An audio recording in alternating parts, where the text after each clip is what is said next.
Nesta manhã nós vamos estar abrindo as nossas Bíblias no livro de Romanos, capítulo 1. Por favor, Romanos, capítulo 1. Vamos ler só, acho que são 2 versículos, 16 e 17. Romanos, capítulo 1, versículos 16 e 17.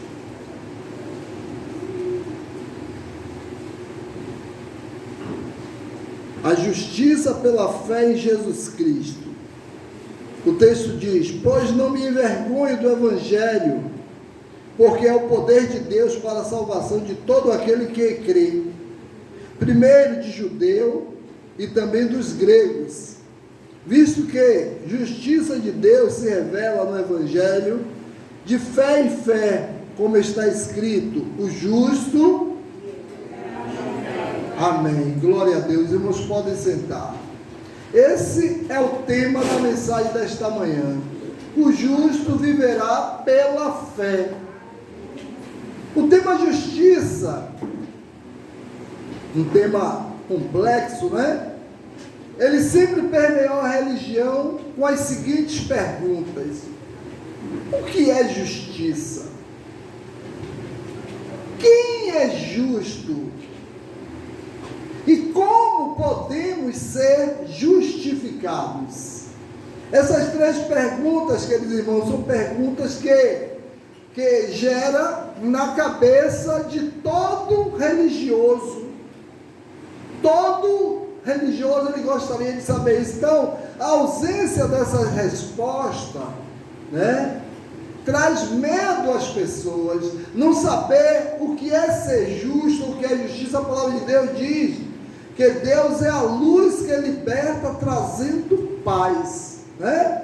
Então a solução para a justiça de Deus diante do pecado da humanidade, do nosso pecado, é esclarecido pelas Escrituras, onde o livro de Romanos impactou a vida de homens como Agostinho, como Lutero e como John Wesley, né? Que foram os maiores teólogos da nossa era, né? Então, queridos irmãos, através da resposta sobre a justiça de Deus em Romanos, no texto que nós acabamos de ler, esses homens foram usados por Deus, né, na época deles, para levar a resposta de quem pode ser justificado. Eles levaram respostas com base no texto de Romanos. Foi como se uma luz abrisse a mente deles e mostrasse a eles o que é. Então, nessa manhã, eu gostaria de refletir com os irmãos o conceito justiça, né, em Romanos, e ter como exemplo esses homens de Deus, né, que foram esclarecidos através do livro de Romanos. Então, é preciso, primeiro, para ser justo, é preciso ter fé para vencer o pecado. Então eu preciso de quê? De fé para vencer o pecado. Não se vence. Então Romanos diz que a fé nos capacita a vencê-lo, só com fé.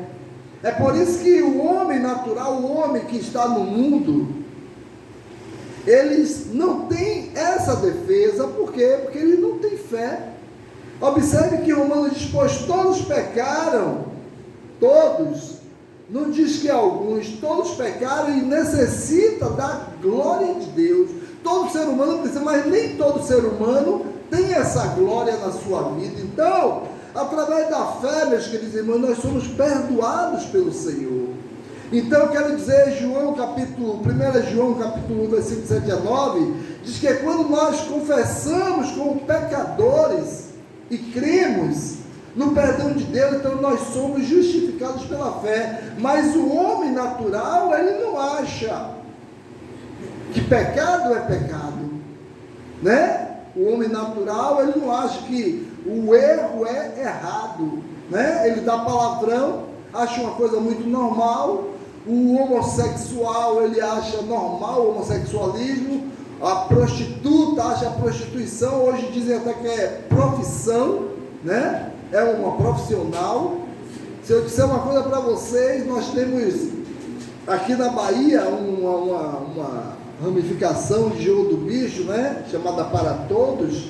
Todo mundo lá é carteira assinada, é como se fosse algo normal, é contravenção, mas é normal. Ninguém que trabalha lá acha que está trabalhando levando uma vida de pecado. Então, queridos irmãos, como eu falei, né? Então, o Romanos, 1 João 7, diz que quando nós nos confessamos como pecadores, aí que o perdão de Deus chega até nós, porque somos justificados. Mas quem peca e acha normal, esse não está justificado. Então, Santo Agostinho, religioso dedicado, ele reconheceu que ele se reconhece vivendo uma vida, né? De uma forma para vencer o pecado, entender que isso só era possível. Aí quando ele entende que isso, né, vencer o pecado só através da fé. A fé em quem? Em Jesus.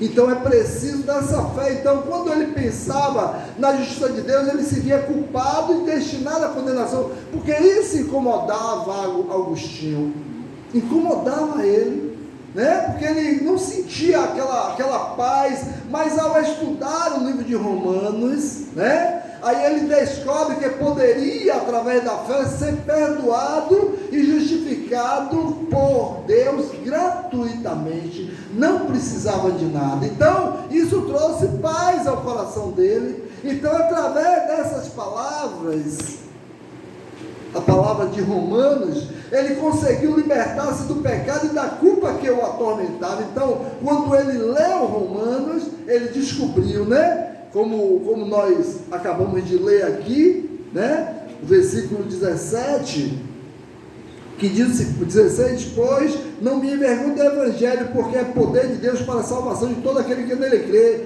visto que a justiça de Deus se revela no Evangelho de fé em fé. Aí ele entendeu que através da fé em Jesus, ele estava perdoado. E isso trouxe o que? Tranquilidade para ele. Então, queridos irmãos, através dessas palavras, conseguiu libertar-se do pecado e da culpa que atormentava ele, porque ele se sentia culpado. Então, através da fé, a culpa do pecado, ela recebe perdão de Deus. Então é preciso ter fé, através dela, entendeu? Então é preciso ter fé para viver a palavra de Deus. Sem fé não se vive essa palavra, é preciso crer nela. Então a gente sabe que muita gente, né, tem a Bíblia em casa, mas a fé na palavra de Deus significa praticar a palavra. Obedecer não adianta a gente ter uma Bíblia em casa e não obedecê-la. Pode ter uma estante cheia de Bíblias. Então, queridos irmãos, a fé nos ensina a viver conforme a vontade de Deus, revelada nas Escrituras. Romanos capítulo 10, versículo 18 nos diz isso. Observe que a palavra de Deus, essa palavra que nos acompanha, né, é a nossa fonte de fé. Observe que diz que a fé vem pelo ouvir. Então essa palavra, ela é a fonte da nossa fé. Então nós precisamos ouvi-la, ou melhor dizendo, precisa ler. Não adianta ter a Bíblia em casa e não ler, porque não vai descobrir a verdadeira fé. Então Mateus capítulo 4 diz que quando nos alimentamos da palavra de Deus, nós somos fortalecidos espiritualmente. É preciso ler. Eu quero ser fortalecido, eu quero ser bênção, eu preciso ler a palavra. Então, através dos mandamentos da lei, nós não conseguimos ser justificados. Então, através da lei, não existe justificação. Efésios 2,8 diz que somos salvos pela fé, só através da fé. Então, a partir de conhecer a Bíblia, né, as pessoas podem aprender a viver de acordo com a vontade de Deus, mas é preciso conhecer. E para conhecer é preciso ler. É preciso meditar na palavra. Então a reforma protestante foi uma busca pelo retorno da verdade da palavra de Deus. Então foi isso que Lutero trouxe, né? Lutero, ele fez com que as pessoas entendessem o que significava a palavra. Ele foi assim como uma luz na vida das pessoas. Então o texto de Romanos 1,17, ele foi inspirado para Lutero pregar que através da fé somos justificados por Deus e não há condenação quando cremos, porque o crer consiste em obedecer. querer conseguir fazer a verdade. Então, através da fé, meus irmãos, a ignorância ela é vencida com o conhecimento da palavra de Deus. Eu preciso conhecer, porque muitas vezes somos ignorantes. O ignorante é aquele que ignora algo. Eu sou ignorante em relação à mecânica, porque eu não sei nada de mecânica, sei muito pouco, então eu ignoro, né? Então, enquanto as pessoas ignorarem a palavra, não conhecerem a palavra, vai viver debaixo da lei. Então é preciso ter fé para buscar a santificação. Sem fé a gente não busca, não se torna santo, né? Então ninguém pode dizer que não tem pecado, mas ao arrepender-se, confessa-se pecador, se torna alvo do perdão divino. Então, o que foi que eu falei no princípio? Lá fora, as pessoas acham muito normal o pecado. Então, não se denomina como o que faz de errado, não reconhece como erro, não reconhece como pecado, não reconhece como algo que desagrada a Deus, né? Então, quando somos perdoados, Deus nos capacita a vencer o pecado e não voltar mais ao erro. Então, somos perdoados, aí Deus nos capacita pela fé a vivermos longe do pecado. Peca sim, acidentalmente, não peca naturalmente. Então, quando João Wesley ouviu o que Lutero falou sobre isso, a sua mente se abriu para saber que poderia, queridos irmãos, ser salvo. Logo seu coração se aqueceu, apaixonando-se por essa verdade, que através da fé, a salvação vem através da fé. Então o que é que ele entendeu? Que ele poderia ser salvo, porque ele se sentia perdido. Então a partir de então, sua vida foi transformada, né? E levou essa mensagem a milhares de vidas. Ele levou, milhares de pessoas passou a conhecer a verdade da fé, através de João Wesley, porque conheceu através de Lutero. Então, meus irmãos, eu quero dizer nessa manhã, que a religiosidade se tornou um empecilho, para que pessoas alcancem a santificação. Quantas pessoas aí, se você for lá fora e perguntar, qual é a sua religião? Aí diz assim, eu sou católico.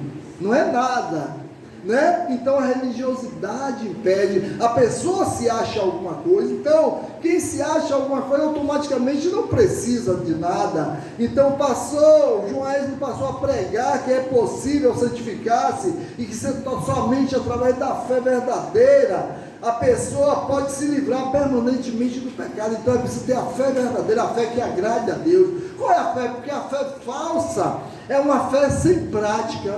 A Bíblia diz que a fé sem obra ela é morta, e a obra sem fé ela é morta. Então uma coisa precisa da outra. Então, como eu ia dizer, então o que é que João Wesley descobriu? A verdadeira fé, a fé com obra, a fé consistente.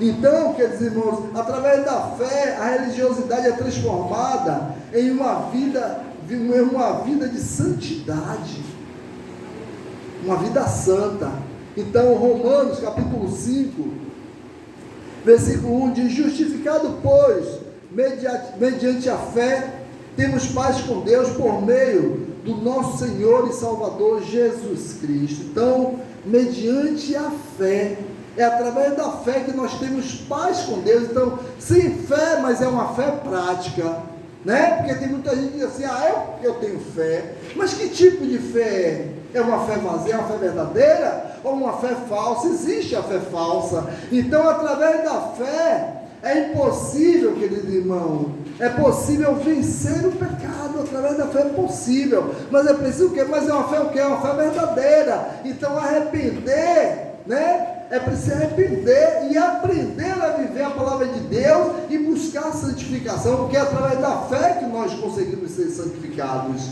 né? Através dela. Então, por isso devemos viver pela fé. O justo, ele vive pela fé, ele não vive pelo que ele vê. Por isso que um homem chegou para um sábio, não sei se os irmãos já viram essa história, e aí vai visitar um grande sábio. Quando chega na casa dele, olha assim, diz assim, só tinha uma cama, um fogão, uma geladeira, uma cama, um fogão e uma mesinha. Aí olha para o sábio e disse assim, cadê seus móveis? O sábio olhou para ele e disse assim, cadê os seus? Ele, cadê os meus? Aí ele disse assim: eu não preciso de nada disso, esses móveis que vocês estão falando. Cadê os meus móveis? Não preciso de móveis aqui agora, não. Onde nós estamos, nós não precisamos de nada. Nós precisamos de ter fé em Deus. Porque o justo, ele vive de fé. Ele não vive de móveis, ele não vive de carro. O justo não vive de conta bancária. O justo não vive do trabalho, da necessidade de trabalho. O justo vive pela fé. Nossa necessidade é a nossa fé. Nós podemos sair daqui agora e ir para São Paulo, se tivermos fé, a gente vive suprido em todas as necessidades. O Senhor supre. Sua filha volta em casa, tinha móveis. Foi para São Paulo, talvez não tinha os móveis em casa, e viveu, porque o justo, ele vive, não vive pelo que ele tem, ele vive do que ele é. Então, queridos irmãos, Jesus, ele tinha visão espiritual de tudo ao seu redor, né? Percebia desde o menor gesto. Jesus não tinha móveis.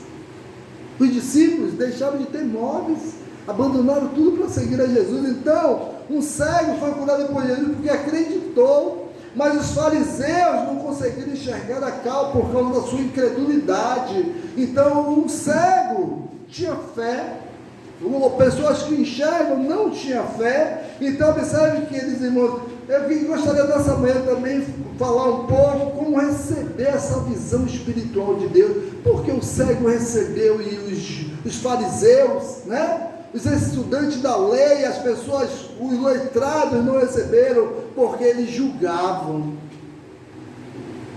A fé não vem através do julgamento. E às vezes a gente julga. Às vezes tiramos nossas conclusões. Então, a primeira coisa que precisamos para aprender, para ter uma visão de fé espiritual, é nunca julgar o pecado dos outros. E os fariseus, eles julgavam os pecados. Observe que ele dizia assim: como é que ele come com pecadores?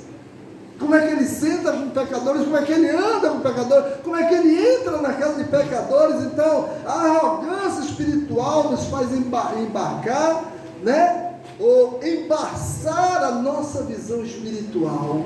Não existe visão para aqueles preconceituosos que gostam de julgar. Então, não devemos julgar os outros e deixar os nossos, né, olhos fechados. Às vezes eu estou me preocupando em julgar o outro, que é o que aconteceu com os fariseus, né?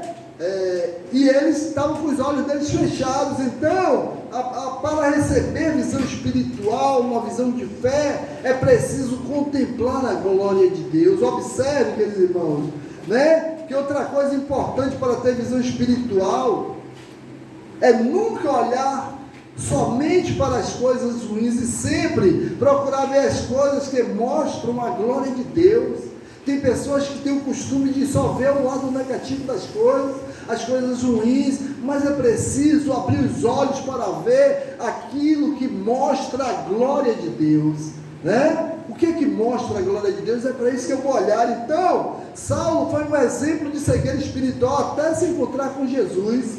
Observe que quando ele viu uma luz muito forte, como diz Romanos, Atos capítulo 9, versículo 18, diz que lhe caíram dos olhos como que umas escamas e tornou-se a ver. Imagine, Saulo era cego fisicamente? Não, mas era cego espiritualmente. Então, tem muitas pessoas que são cegas espiritualmente, então não tem como ver pela fé quem é cego espiritualmente. Então, Jesus ensinou aos discípulos que não andavam, né?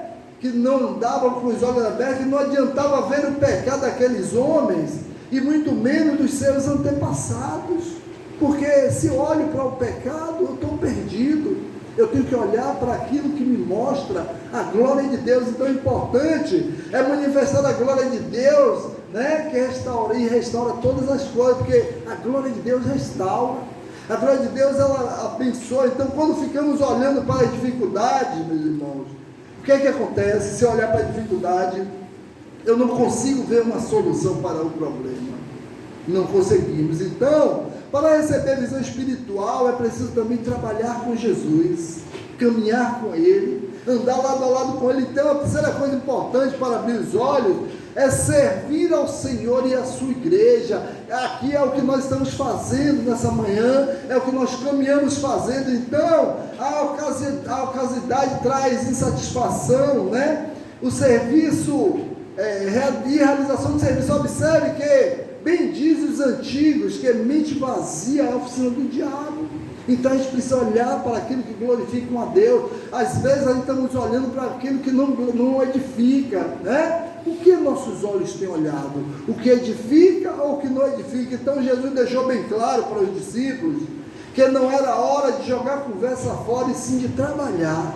Então é hora de trabalharmos para o Senhor, é hora de arregaçarmos as nossas mangas. Muitos crentes que não têm visão espiritual, ficam discutindo o que fazer, isso só resulta em confusão. Mas quem tem discernimento sabe que é tempo de servir. Quer ver um exemplo muito claro? Quem já convidou alguém aqui para o evento que nós vamos ter 25 e 26?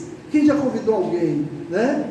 Muitos não convidaram ainda. Então, quem está esperando para convidar alguém? É hora de trabalhar. Não é hora de nos acomodarmos. Se eu não for convidar ninguém, imagine, para que nós vamos trabalhar?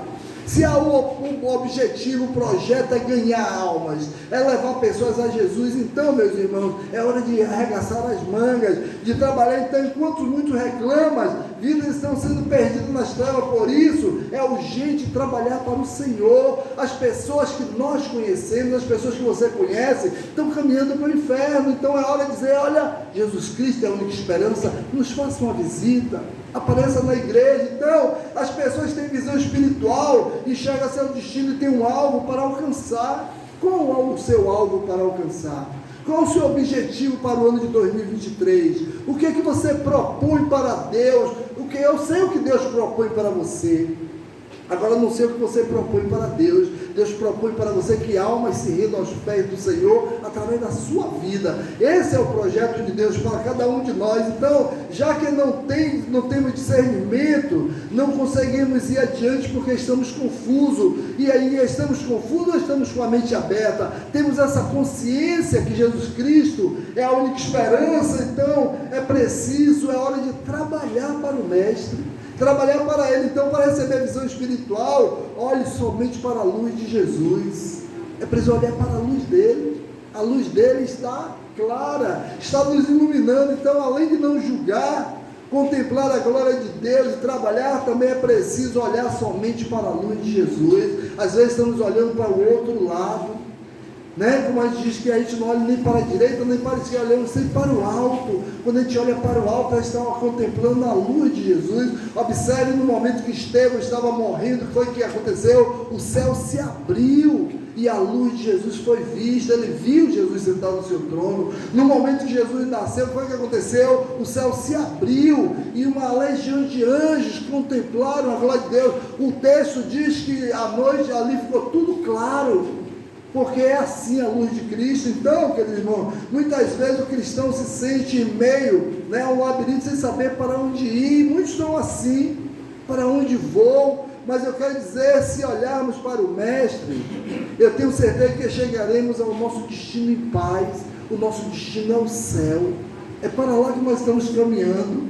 Mas para chegar lá é preciso ter fé, mas é uma fé prática, é uma fé viva, é uma fé consistente. Então, como os discípulos não reconheciam quando Jesus apareceu andando sobre as águas, muitas vezes também ficamos confusos se não entenderam que Jesus está conosco. Observe, Jesus aparece, ele vem andando sobre as águas, os discípulos não conseguem identificar o que foi. Eles ficaram confusos, acharam que era um espírito, acharam que era uma visagem, e na verdade era Jesus. E é assim que nós ficamos quando nós não contemplamos, não olhamos somente para a luz de Jesus. Então é preciso olhar. E em quinto lugar, para receber a visão espiritual, deixe Jesus tocar em sua vida. Às vezes nós não deixamos Jesus nos tocar. Às vezes nós criamos uma barreira, né? A quinta atitude é ser tocado por Ele. Você já foi tocado por Jesus? Já. Todos nós já fomos tocados por Ele, que um dia nós dissemos sim a Ele, e não foi à toa que nós dissemos sim a Ele, foi porque Ele tocou em nós. Então, enquanto os fariseus e os discípulos discutiam, Jesus ele faz um gesto simples ali naquele momento, daquele cego, né? Ele faz o seguinte, Jesus, o texto diz em João 9,6, cuspiu na terra e tendo feito lodo com a saliva, aplicou aos olhos do cego. Cuspir na terra parece um gesto de nojo, né? E talvez Jesus demonstrasse ali, com aquela atitude dele, que ele tinha nojo pelo pecado. Jesus ele se nojava com o pecado dava assim, tristeza a Jesus. Então, contudo, Jesus estava dando um pouco de si ao Jesus cuspir no chão e fazer aquele lodo passar nos olhos dele. Então ele estava dando um pouco de si, remoldando, né? Onde havia defeito, ali tinha um barro na frente dele com defeito. Não foi ele que nos criou com as suas próprias mãos. Quem sabe se foi com saliva que ele fez o homem. Então, foi que ele fez, ele estava consertando o barro, com o próprio barro. Observe qual foi o material que ele usou, foi a terra. Foi o barro que ele veio dizer, eu vou consertar o barro com o próprio barro, é dessa matéria que ele é. Então, que ele não, certamente, se aquele homem visse que Jesus estava sendo aplicado aos seus olhos, talvez hesitaria em aceitar. Não, poxa, imagine alguém cuspir no chão e passar aquele lodo, talvez ele dissesse, mas no momento que Jesus tocou os olhos do cego, com o lodo feito, com a sua saliva, aquela substância sem nenhuma propriedade medicinal, mas unida à fé. Observe que aquele homem cria. O que foi que aconteceu? Trouxe luz aos olhos daquele homem. Então, queridos irmãos, eu quero dizer que muitas vezes nós precisamos de fé para ver, né? E precisamos de fé para deixar ser tocado por Jesus. O cego foi tocado. E para encerrar, sexto e último ponto, é preciso obedecer ao Senhor Jesus. Para receber a visão espiritual de fé, é preciso obedecer ao Senhor Jesus. Observe que não existe obediência cega, e sim visão obediente.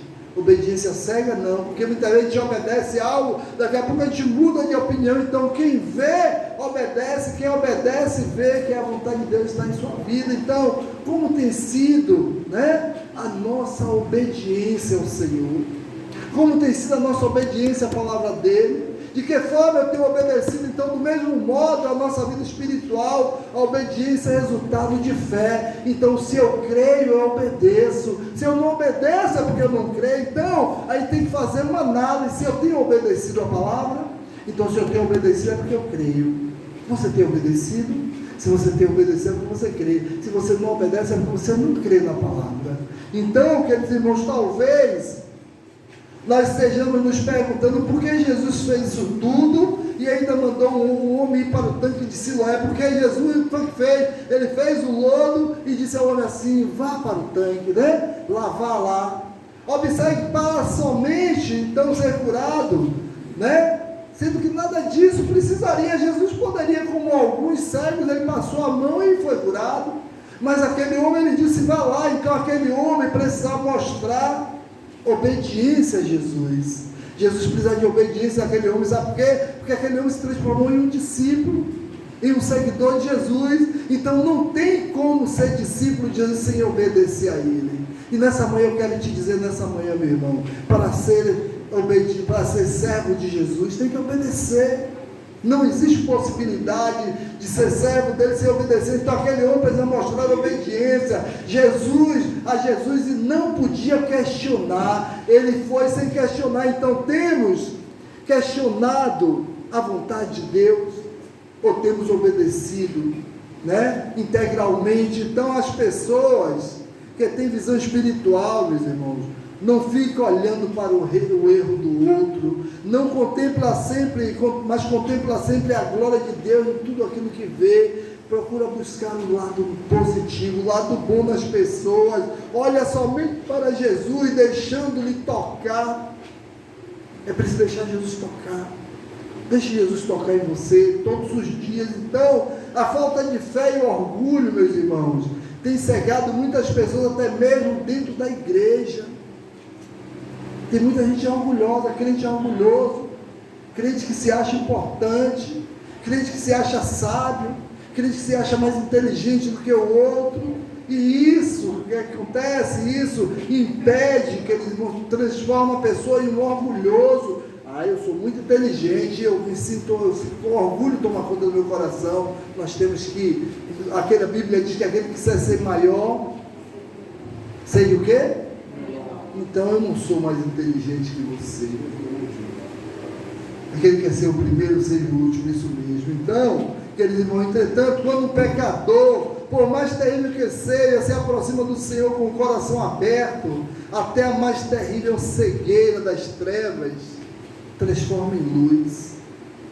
Jesus, ele insiste em operar maravilhas na vida do homem, mas é preciso, que se aproxime do Senhor de coração, de ação,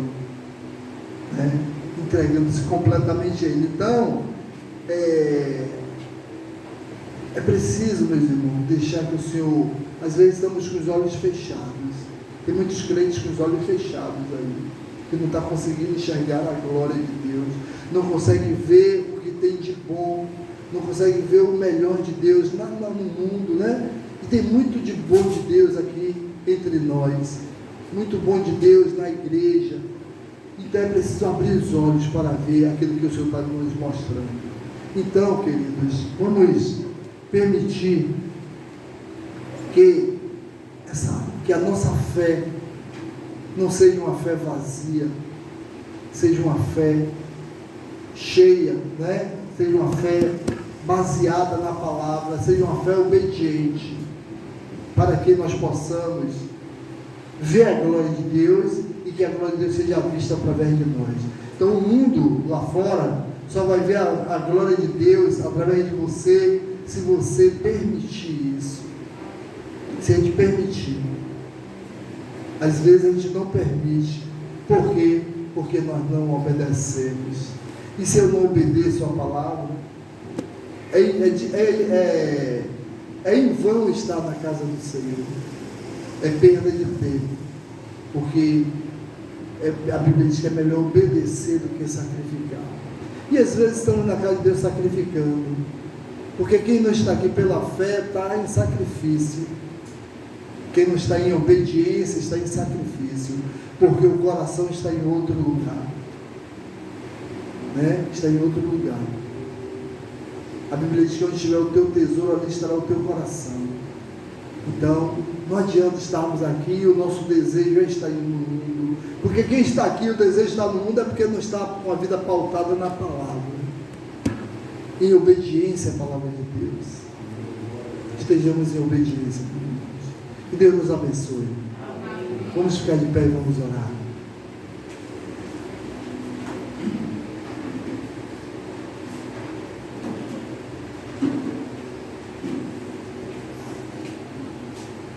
Grandioso Deus e Pai, nós te agradecemos, Senhor, por esta manhã, Pai. Obrigado, Senhor Deus, por tudo que aconteceu neste lugar. Obrigado, Deus, por cada texto lido, Deus, cada palavra dita aqui, Senhor Deus, por cada louvor cantado, Deus. Obrigado pela sua presença neste lugar, Pai. Que o Teu Espírito Santo, Pai, nos conduza, nos abençoe, nos guarda, nos oriente em todas as coisas, Pai. Queremos te agradecer, Deus, pela construção deste templo, Pai.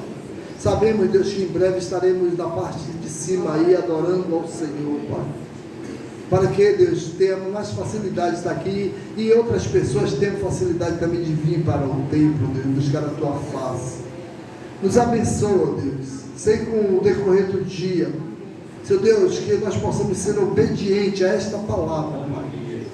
Obediente em sentido de praticar a palavra, obediência no sentido de fazer a Tua vontade, Pai. Obrigado, Deus, por tudo. Te agradecemos em nome de Jesus.